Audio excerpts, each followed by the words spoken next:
বন্ধুরা আমাদের ভার্সিটি লাইফের শেষ পিকনিক যাচ্ছি কুয়াকাটা, খুব মজা হবে। খুব মজা হবে।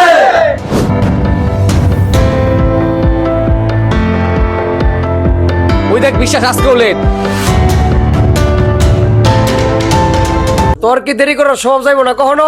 আজকেও কি তোর দেরি করতে হয়? সরি বন্ধু, স্যার ম্যাডাম সব তোর অপেক্ষা বই রয়েছে। লেট হয়ে গেছে বন্ধু বাইরে হইতে।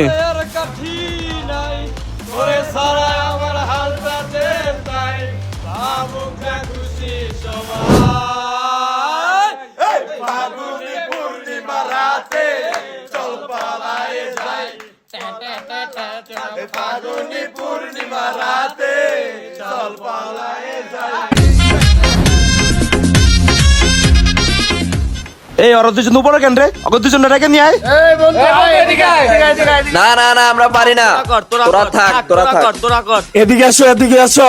আসো না কেন? এ বন্ধু ওরা দুজন যে আসে না তাহলে কেমনে কি হইব? আতেল দুইটা রে আমার উপরে ছাইরা দে। আচ্ছা বন্ধু যা, তুই লই আয়। আতেল, এই আতেল দাঁড়া, আমি আইতাছি।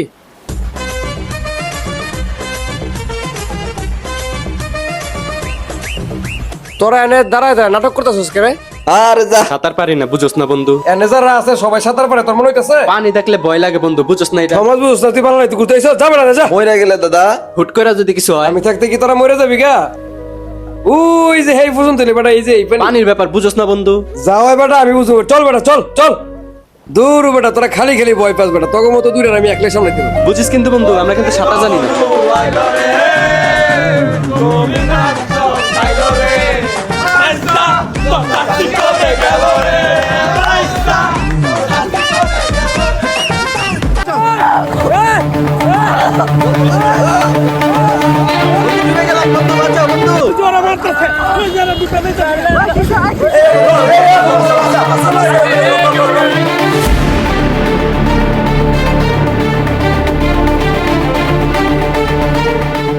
ওরা দুজন তো সাগরে ভাইসা গেল, এখন বাসায় কেমনি কি জানাবো কিছুই তো বুঝতাছি না।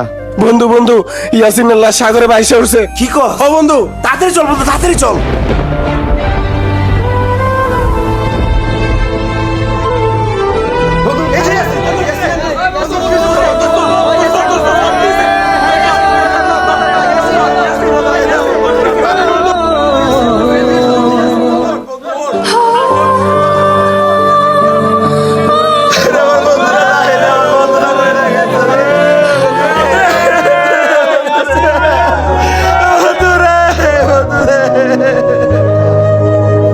সাঁতার না জেনেও বন্ধুদের প্ররোচনায় পড়ে অনেকে পানিতে নেমে এমন দুর্ঘটনার শিকার হয়। তাই সাঁতার না জানলে অবশ্যই গভীর পানিতে যাবেন না।